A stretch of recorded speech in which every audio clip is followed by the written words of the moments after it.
In CSM 1.5 release, they're launching the tech preview of a new module called Application Mobility for Kubernetes workloads. This module helps migrate stateful applications together with the persistent data to any target Kubernetes cluster. This is required in a variety of use cases for the different roles involved in a typical CI/CD pipeline. Developers who need a specific database for their new branch that they are working on, DevOps engineers setting up a data-driven test environment, or site reliability engineers trying to fix availability issues.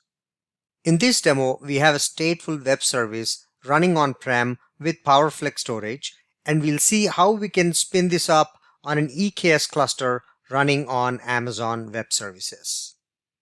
Let's start by looking at the source cluster. Here are the various services running on the Kubernetes cluster. We have the CSM controllers, PowerFlex storage services, as well as the stateful pods of a WordPress service. We can also see the PowerFlex volume claims of the web service, and here is the default web page of the web service. Now on the target cluster, we have the different app mobility CSM services, and for storage, we have CSI plugin installed for EBS block storage. Same can be seen on the AWS management console, but no storage resources exist for the application as the migration is yet to happen.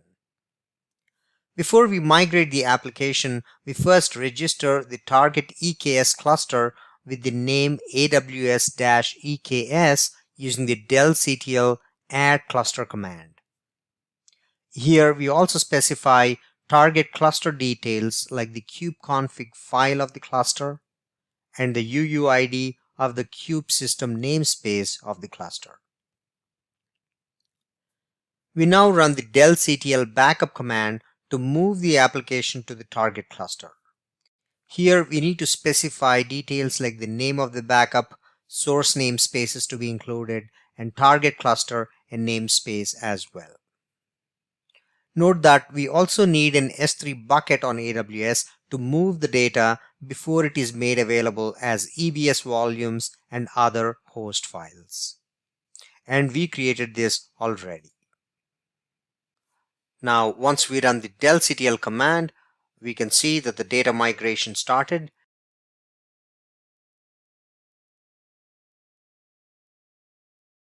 And we can also check it on the AWS management console as well.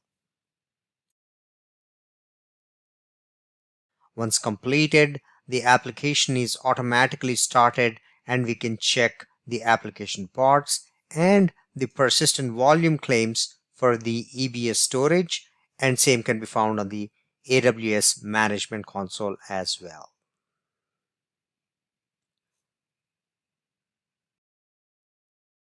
As a last step, here we use port forward command to access this service and load the default web page for the service.